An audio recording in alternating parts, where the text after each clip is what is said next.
ఇప్పుడు దొరుకుతుందిరా నీకు మనశ్శాంతి.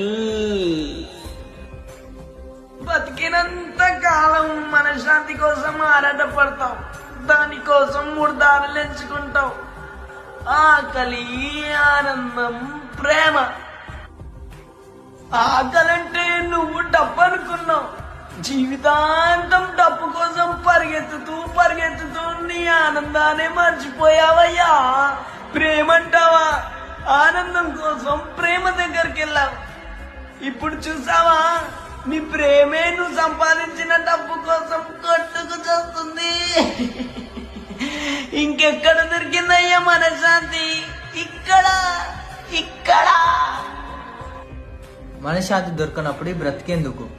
బతికితే దొరికినప్పుడు ఇంకా ఈ చావులెందుకయ్యా?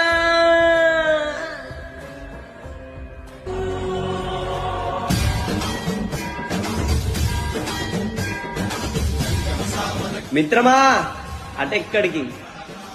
మన దారి.